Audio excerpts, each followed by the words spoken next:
grow your business? We help you grow your business. Today, we are excited to invite you to the Connectional America exclusive business networking event, powered by the fast-growing, popular podcast, The American Business Podcast for the Next Generation ABP. This exclusive business networking event is an online event. You can connect online anywhere in the world. Join us. Meet with business professionals, executives, and leaders. Introduce yourself, your company, your products, and your services to other businesses. Make meaningful business connections, expand your professional network, and grow your business. This exclusive business networking event will be moderated by the founder and host of the American Business Podcast, Kevin DeVecchi. Limited seating. Register today. Visit www.americanpodcast.tv to register today. Registration link is listed in description as well. Attendee contact list will be shared. We help you grow your business. Hope to see you there. Register today.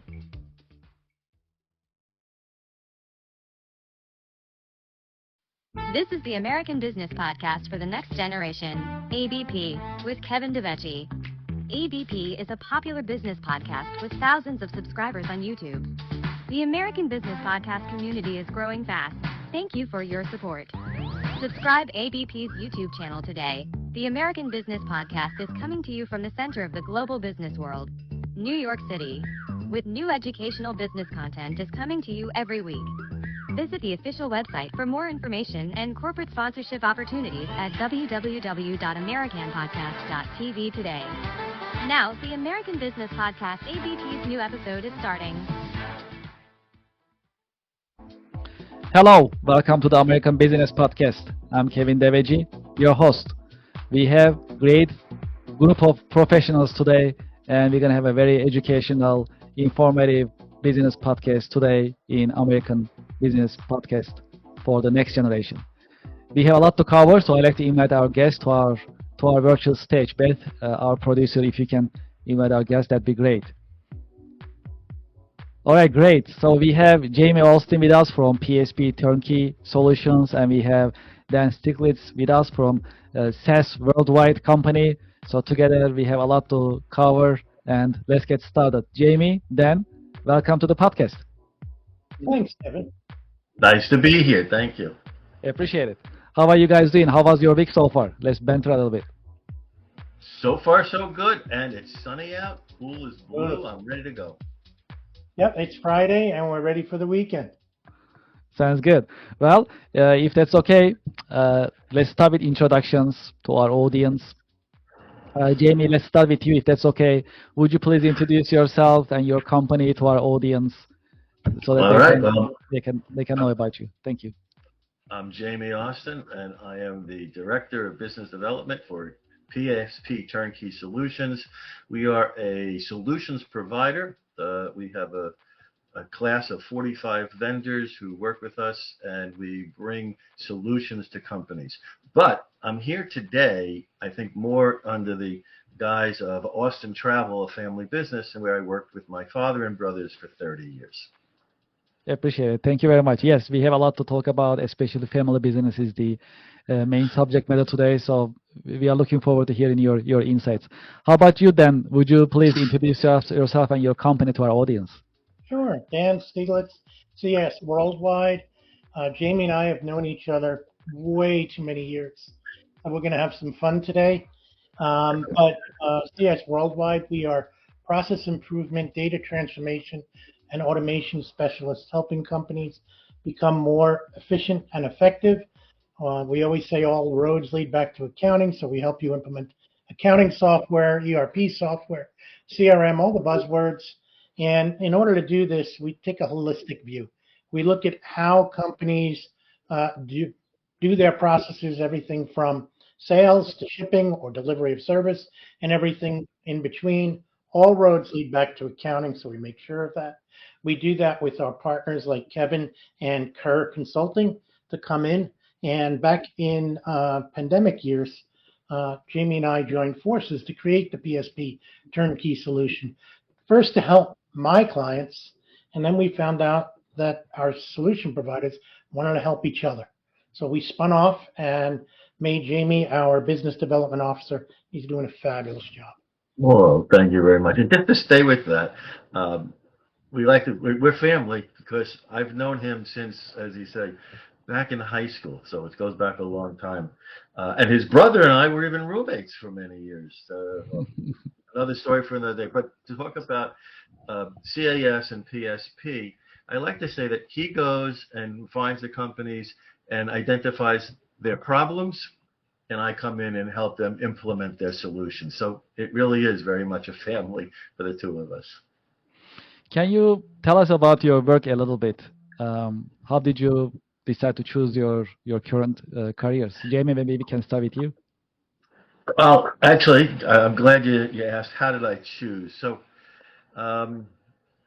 well, my father started a business back in 1955, and so from a very young age, I always like to say from the age of 4, I had decided I wanted to go into the family business. And in fact, I used to sign my high school yearbook because I made my father take out an ad, and it would say, Larry Austin, President. And I would put my name underneath it and say, Jamie Austin, President in Training. So I always wanted to go into the family business. And sure enough, graduated on Sunday, and by Wednesday, I was at work. How's that? Well, sounds exciting. How about you then? So I was also geared, led by my dad, who was a CPA, and said to me when I was back in college, and considering doing this thing called computers, which back then were very big, very costly, and I wanted to do something with business and computers. And he said, "Get your CPA. You can do whatever you want." And that was a very wise decision. So I went through college, got my CPA, went into private companies, CFO, controller, and then I decided because most of the businesses I was with were family owned, I didn't like watching other people's money, but I liked helping them. So then I branched out to be able to help them better their business by doing process improvement and implementing accounting systems, which brought me back to computers. Can you tell us about your work? What are the exciting and challenging parts of your work in general? Jamie? Well, again, I love how it described for my life here as PSP, which really relates back to what I used to do back in Austin Travel, is Dan finds the problems and I fix the problems. And that to me is my greatest joy. And that's one of the things I did back in my Austin Travel days, is identified where we were lacking. And I love to implement new programs, new technologies, look for ways to improve what we were doing to make us more efficient and ultimately more profitable. How about you then? What are the exciting and challenging parts of your work? The exciting part of my work is I enjoy going into companies and educating them to the ways that can make them more efficient and effective. And usually I come into a company that's hit a roadblock, maybe some bumps. Management can't seem to get the right information from their systems, from their people, and they're frustrated. And my favorite or best client would be one when I come out and I lay out the process of what we've done, give them a roadmap for change, and they come back to me and go, I knew everything you said as I read your report, but I could never put it into words like you did and find a way out. I always thought it was one person was giving me a problem or one application was giving me a problem. You took a holistic view of everything and were able to open my eyes to what I have to do next. Well, I like to shift our conversation towards family-owned businesses. So what makes a family-owned business different from other businesses? Also, what are the typical challenges that you see in family-owned businesses that you can share with us? That's easy. The first one is it's family. And you have to remember that your boss may be your father or your brother or your cousin, and that, you may be sitting across the table from them Thanksgiving, dinner. And they got to remember that. You got to remember that, no matter what happens, no matter how much you fight or disagree during the day, you still go home to family at night, or vice versa. You might be fighting at home, but you got to work together at the office. So that's always a big thing. Another thing that I've always felt is roles and responsibilities. and that is to be clear what are the roles. We did a very good job with that within our company back in those days. Now, I had two brothers, and so we actually at one point put a roadmap of where we were, as we'll call it, as junior managers in the company, and where we ultimately needed to how we would ultimately get to be the senior management of the company. And it was a 10-year plan, and I can tell you what was real amazing is we pulled it out 10 years later, and we were exactly where we were supposed to be. So, well, to give you an idea, my one brother ran our operations, so he was in the front end with the clients. I was, at one point I ran accounting, and then at one point, a little bit of a change, I went into sales, and so that was my focus, was client services. And then my third brother was handling all of our technology. And so each of us had a lane, and each of us knew what our job was, and each of us was a working manager within the organization. So it was very important that we had these well-defined roles and responsibilities, so that we didn't step on each other's toes. Another thing is, like I said, planning, and that we did a good job with doing that and planning it. And then the last thing, which is an interesting challenge, well, there's always many more, is compensation. That's always a sore point. You ask the question, is if there are family members working in the business and there are family members not, how do you compensate? How do you inherit? And so we had a difference of opinion. My father was very interested. He thought that one of us had to be identified as a leader and they should get paid more. And the three of us, because we felt comfortable with each other and had specific roles, even though we were maybe different titles, we all agreed that we would equally compensate ourselves. So as far as I know, we were all paid the same every year. Yes. So these are pretty important points. How about you, Dan? What do you think in terms of I want to businesses? dovetail on that he's talking about roles and responsibilities, because when we go into a company, whether it's a family-owned business or a regular business, but more importantly, when it's a family-owned business, is what we call the accountability chart. So everybody can be given a role and a responsibility of what to do, but who's accountable? Who's accountable for what? And by being accountable, what does that mean? That means that you are ultimately held responsible. It doesn't mean you're doing the work, but you are held responsible. You're the top throat to choke if anything goes wrong. And we find in family businesses, sometimes the people that are put in a role or given a title aren't the ones held accountable. And that creates animosity within the company and issues with employees who are working with this person. So we try and help clients see that for what it is and assign the right role to the right person. We always talk about right seats, right people. We got to make sure that we have the right seats and the seats fit the person's behind, so they know what they're supposed to do. What is the right time? Yes. I would say, can I just jump in on that for one thing? Yes, please. I said it just earlier. I ran the accounting department for quite a few years, and then I was being critical of the company. Now here we were, we had gone from my father running a business to now having three sons in the business, so now there were 4 families to be supported. And from the accounting standpoint, I was looking at it and saying, well, we can't support everybody as we come to live at the current level. We need to grow. We need to get bigger. We need to be more profitable. And so one day I got called into my father's office, and he said, congratulations. You're now the vice president of sales. That's how I changed jobs. And so sometimes, you got to put your money where your mouth is, or someone's going to put it there for you. How long was that transition period, Jamie? I know you say one day, but you were now responsible for 2 operations within the organization.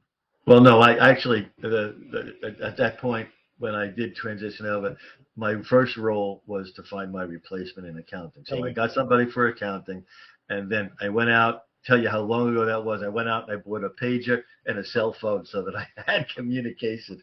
But it was a very significant change, but a very unique perspective. So here I was, and Dan comes from that accounting side.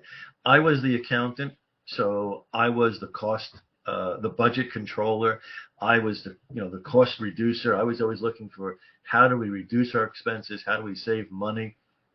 And now I'm in sales, and that's not what the sales guys think.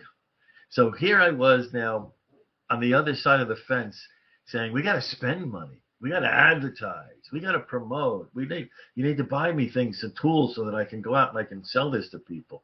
A little bit of a change, but the beauty of it is having had the accounting background, I understood the idea of ROI, and that as I would buy something, it needed to have value. It needed to give us a return. I couldn't just go out and buy something just for the fun of it. No toys. No, I had lots of toys. I have a funny story about something similar with sales and titles and roles. I have an affiliate of mine that when I first met him 20 years ago, I knew he owned the company, but on his card it said Vice President Sales. So I said, you're the Vice President. Who's the President? He goes, well, I am. I go, so why don't you put yourself out that way? He goes, because if something goes wrong, I got to blame somebody. So I blame the President. Now, nobody knows who the President is, but I do. So, nobody in accounting would do that. They'd want to be the CFO and put themselves out there and not blame anybody. But in sales, sometimes you need a little scapegoat. What is the best time actually to have an independent board, and just professional team, and then the family members can be in the board, right? Then you can have an independent executive committee and executives, for example. What is the right time for it, you will say? Oh, that's an interesting question. And while we never had a formal independent board, we were obviously a private company. We did have a team of advisors, and they changed over time. And they were very helpful.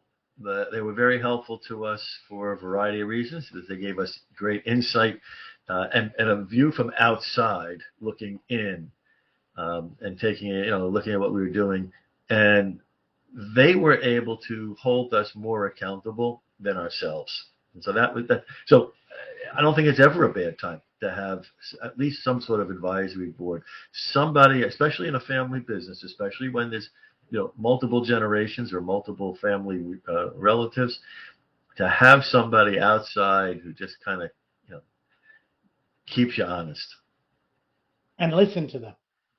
Most often, we put people in place, and again, it's that role of accountability. It's like if you hired somebody like me to give you advice on how to change, how to move forward, don't put that in the drawer. Use it, because that's what you paid for. Kevin, I'll give you another little spin on that one, and that was, sure. As I mentioned, I came right out of college, right into the company business. My older brother, wanted to go work for somebody else. My father wanted us to go work for somebody else before we came to him, and nobody would hire him because they all knew that it was within the industry. They all knew that he was going to go work for his father, and so he ended up coming to work for us. But I still stay with that. Is my father was right in that it's a good idea for us to come out of college and go work for somebody else for a little bit of time. But I'll tell you why. Because if you go to work for your father, then you pick up his bad habits and you perpetuate them. And you don't bring anything new to the table. But if you go outside and you learn other ways of doing things, you now bring knowledge into the family that you would not have gotten anywhere else. And so because I didn't, I just repeated all my father's mistakes. Yeah, that's an interesting point. Also, if you can share some success stories or best practices, doesn't have to be your company necessarily, maybe in general, in terms of an ideal family business, being operated, to manage the operations as well as the company strategically. Are there any, just use cases that you can share with us?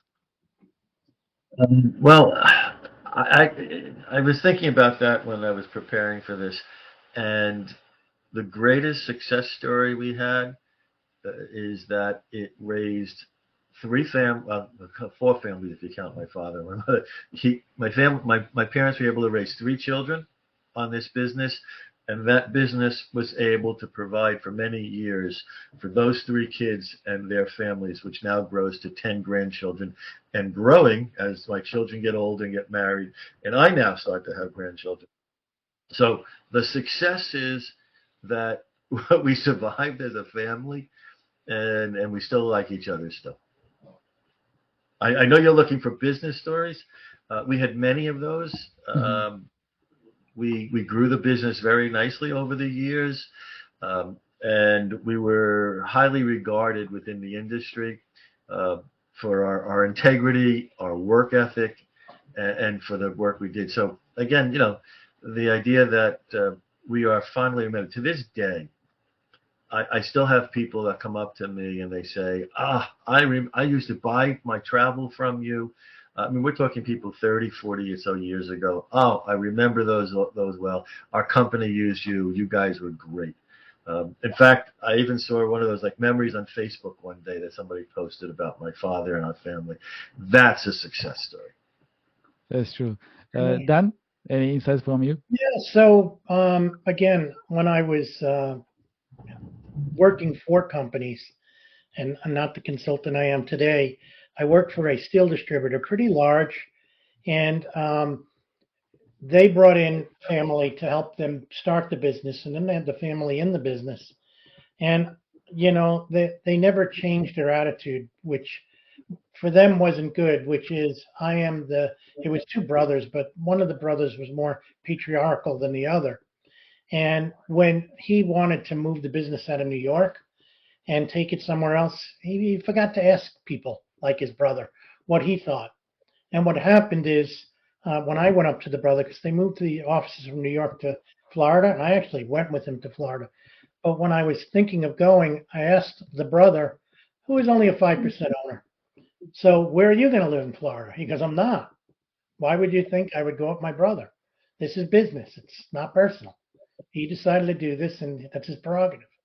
And so sometimes you have to think, as Jamie said right in the beginning, you got to be able to go to home, you got to go to Thanksgiving dinner, you got to be able to deal with these people, not just in the business, but out of the business too. And again, this is not a success, but it's best practice to watch. At the end of the day, unfortunately, they wound up in court, suing each other over various different things, and you never want that to happen. So remember, business is business, and personal is personal, and treat your family business like it's a business, and don't take advantage. That's a good one. Treat it like a business. I'd like us to talk about a little bit more about AI, if that's okay. Let's shift the conversation a little bit. Okay. So, so many businesses, they implement AI in some form. They get software, they get different technologies. So it is real. It's in practice, in different forms, different capacities. What is your take? How AI will change family-owned businesses and business practices in general? Well, I'm going to jump on that one by saying this is definitely something that I, as a family business, would refer to Dan as a process improvement specialist. Thank you. So it's funny. I was at a networking meeting this morning of lawyers and accountants, and the featured speaker was a Stony Brook University grad student talking all about AI and being very truthful and impactful in what he said, and kind of, when I say truthful, giving us the lowdown that there are some myths with AI, and there are some not myths, but you got to get away from it. Like, is AI always not reliable? And he said it all depends upon what you do. But the long or short of it, and as we always say, artificial intelligence, automation of process, if you really don't understand how to do it manually, then you can't use artificial intelligence. You can't use automation, because if it makes a mistake it's going to happen every time. So you have to have the safeguards built in, the controls built in to watch it. And on top of that, so we were talking to a small law firm who has brought up many times that he's always short-staffed.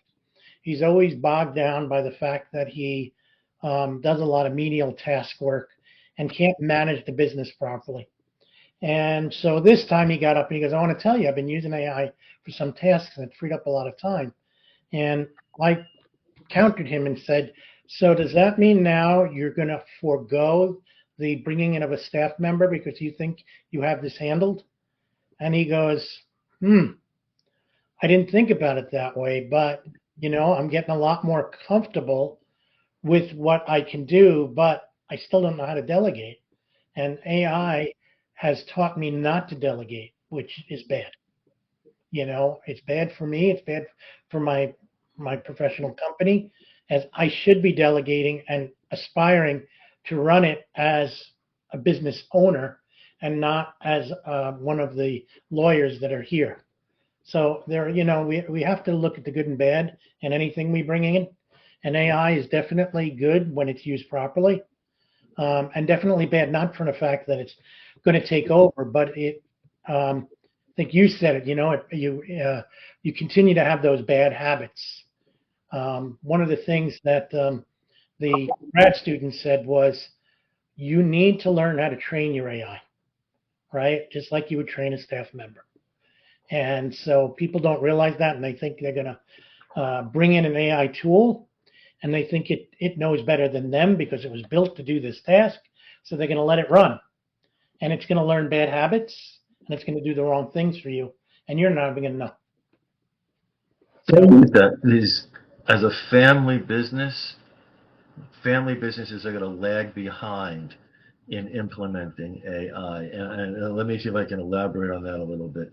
So think of yourself as a 2 or 3 generation of family members in the business. Number one, let's call it, in my case, the founder or the senior generation. They're going to hold on too long. That's a standard operating practice. Is I owned it, I built it, it's my baby. Yeah, you're my children, but this is my baby, and they're not going to leave. And so one of the things I always talk about is in family business is the need to transition sooner than later. So taking the fact that the family is going to transition slower, that means that the senior generation is still in the leadership dominant position. Now you say, well, they're not going to be well versed in something like AI. They're not going to capture it and implement it quickly. That's where, if you're a successful family business, you recognize this, you implement change, and you turn the tables. And one of the things that we did not do that I would have liked to have seen done is I would have liked to have seen my father sell the business to my brothers and me, and we use that money. It's rather than him taking a salary. I know this is kind of a tangent, but rather than him taking a salary, he gets a payout. But what that means is that we then had to be the responsible parties. And I now look at my children, and at my age and my position, and they look at me like, you don't know what it is. I don't know about TikTok and Twitch and whatever. So if I was running the business today, I would be falling behind. So you talk about AI in the family business. If you're going to recognize that, you got to recognize that you need to transition. You need to let the next generation take over, and you need to let them make changes a little bit more rapidly than you might be comfortable with. In addition to what we talk about, I love to also learn about your role models. Have you ever had any role models? Do you have any role models that you can share with our audience? I do. I have 2. Obviously, working in a family business, my father is my role model, and Dan can be, can vouch for the fact that much of what I learned, much of what I do today comes from him, and he was a good teacher, and I hope that I was a good student for that. The other one You'll laugh at this, is one of our advisors, and he was the shortest, smartest, and funniest man I ever met. And he could, in the fewest words, express something that it would just take me forever, as you can see here, take me forever to explain. He could just, in 5 words or less, hit it on the head. And I admired this man to the end. How about you then? Any role So, models?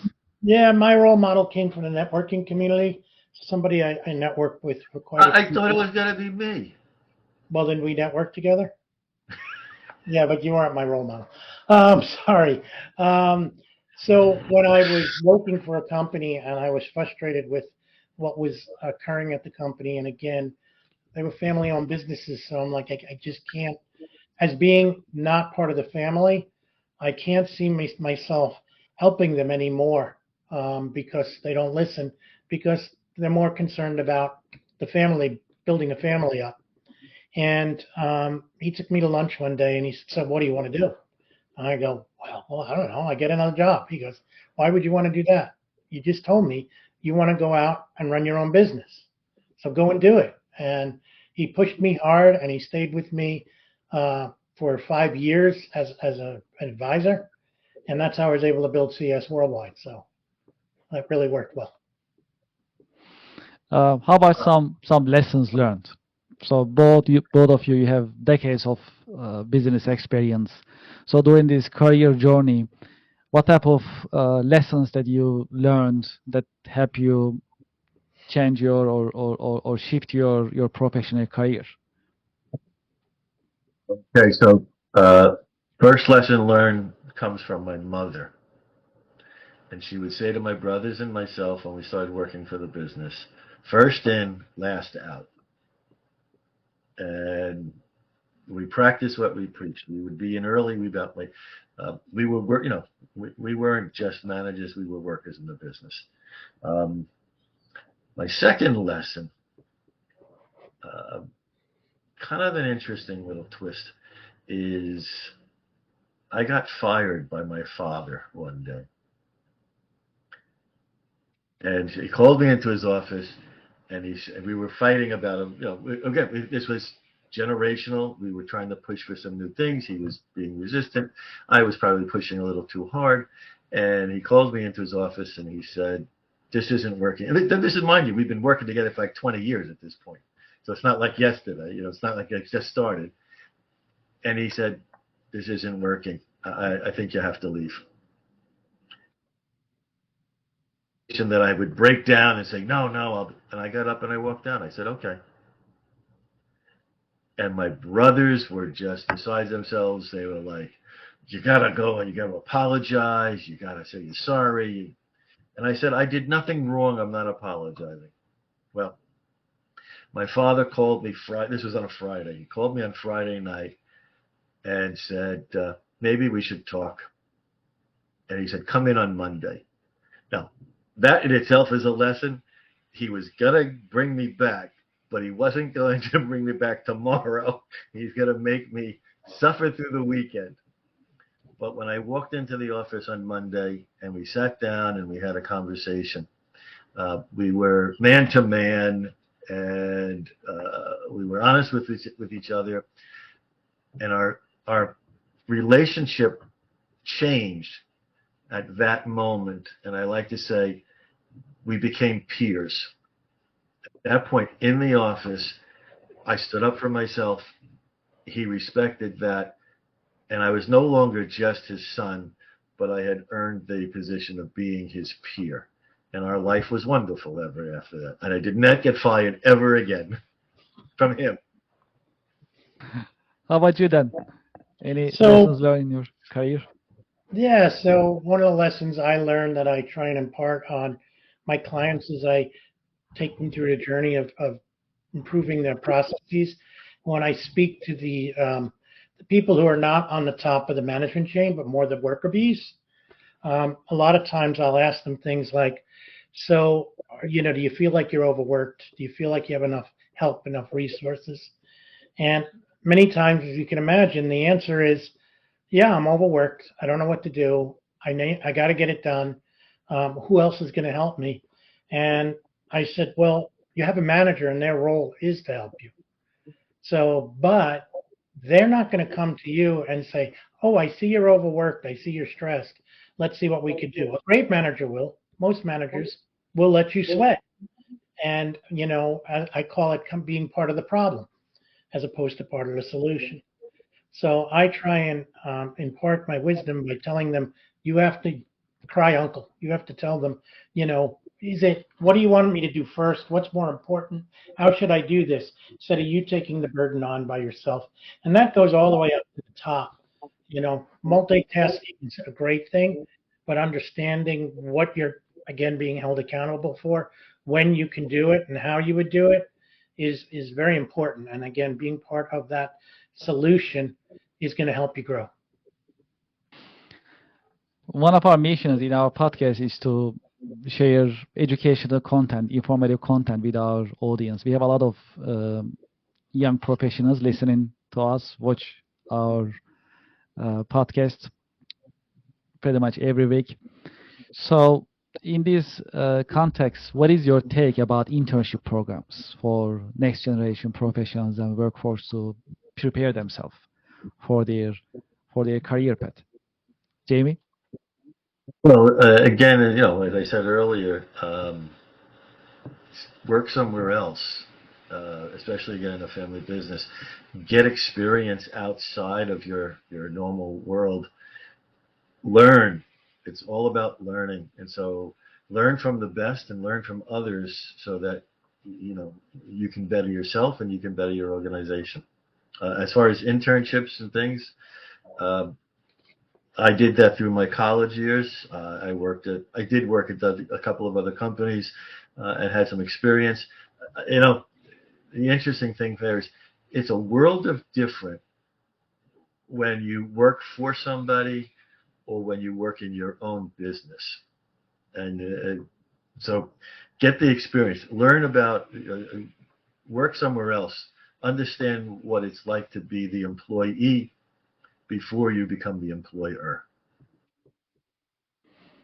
Dan? Yeah, what I would say is when you're out there and you're given an opportunity, you should take the opportunity, but when taking it, you should go on what we call a listening tour. Go out there and hear from others what they say and what they do. You're not, you're never too big to learn. You're never too old to learn. So listen and learn. My father-in-law would always say, God gave us 2 ears and 1 mouth for a reason. So close your mouth and listen with your ears. And that's some great advice. Yeah, it sure is. Definitely. Thank you for that. Well, here comes our last question in our podcast episode. So, for those who are having family businesses or who are planning to start a family business or about to get into a family-owned business, do you have any career advice for them in general? Jamie? I think Dan was starting with don't, but I think the greatest honor in my life was the opportunity to work with my father side by side and work with my brothers. And the goal at the end of the day, now we've sold that business a few years back. My brothers and I have all now moved into different paths. But my mother always said, you're a family. And her biggest concern is when we did sell that company and we did go in different directions, that we still were brothers. And so to this day, we're football fans. So we get together on a Sunday and we watch a football game together.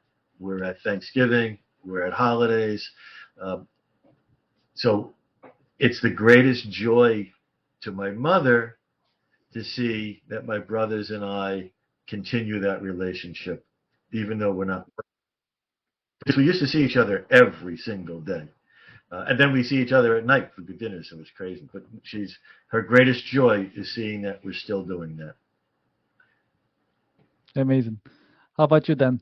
Any career advice? And I would tell any, family that's coming together that, as you embark on your journey, remember it's a business and to separate business from personal, because that will make you more successful. Well, understand the separation that you have to carry between Oh. the two. But remember that at the end of the day, that business is the family. Yes. Yes. It's all connected. It's amazing. It's an amazing experience. And thank you both for being with us today and sharing your insights. Before we end our episode, would you like to share your contact information with our audience in case they'd like to reach out to you? Oh, This way. First, Dan, and I'll talk about it. You can reach me at Jamie, Jamie, at psdturnkeysolutions.com. And we're happy to find the issues, identify the problems, and provide the solutions. So Dan and I are always willing and able to help. How And about for you, me, Dan? D Stieglitz, you can see it on the screen, STIEGLITZ at casww.com. And for sure, we're here to help. We love to transfer knowledge. We love to educate. I consider myself, and I think Jamie does as well, as educators, not necessarily as consultants, but we like to do knowledge transfer and help people grow. Thank you very much. Much appreciated. Thank you, Jamie. Thank you, Dan, for being with us in your busy schedule. And thank you for sharing your insights. And looking forward Thank you to for seeing having me. Of Thank course. Thank you for having us. Pleasure is all mine. Thank you very much. Well, great. We had another informative podcast episode together. I hope you liked the podcast today. The episode with Dan and Jamie, we talk about family businesses as well as how to address those challenges that typically family-owned businesses face. Also, thank you to all of you for supporting us on YouTube. We had our first 14,000 YouTube subscribers and it's increasing on daily basis. We truly appreciate your support. If you haven't done so, please visit our YouTube channel, American Business Podcast for the Next Generation ABP YouTube channel. Please subscribe, like. Your support means a lot to us and we are motivated. We bring you new educational, informative business podcast content every week. And we have a great schedule coming up in coming months as well. Also, if you have an idea that you like us to share and address in our podcast episodes, you can reach out to us, americanbusinesspodcast@gmail.com. If you like to be a guest and share your wisdom, share your professional insights with us in one of our episodes, you can also send us an email. I also thank our sponsors. Without our sponsors, these podcasts wouldn't happen.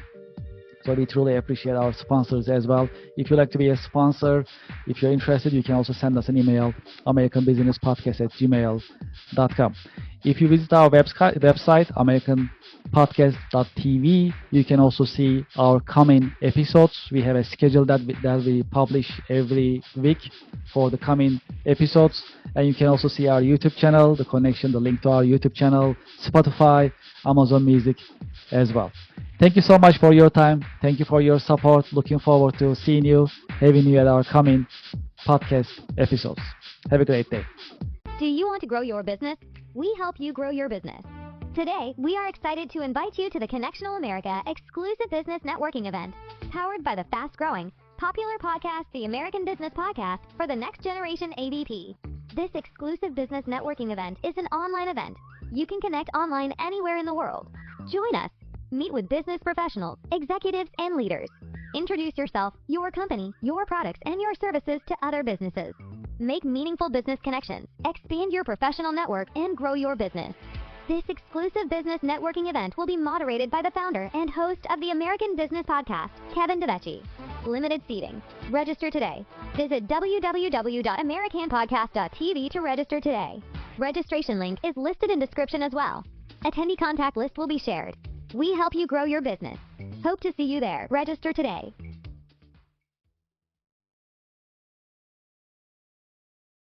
Hello, this is Kevin DeVecchi from the American Business Podcast for the Next Generation, ABP. I would like to personally invite you to the Connection America Business Networking event that will take place in May 2025. Please join us and make meaningful business connections. Connection America will run virtually. You can connect from anywhere in the world as well as from North America and the United States. I hope you can join us. Please sign up, and I'm looking forward to seeing you at the Connectional America Business Networking event. Thank you very much.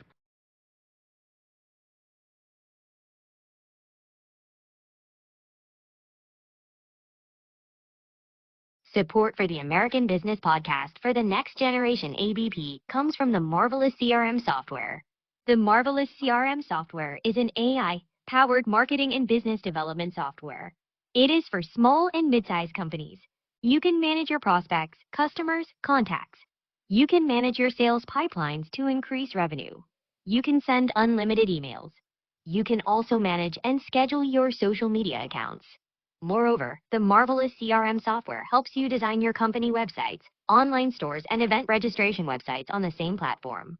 The Marvelous CRM software brings you a customer portal for you to manage your customers and members. The Marvelous CRM software is modern, easy to use, secure, and affordable. Subscribe today and close more deals.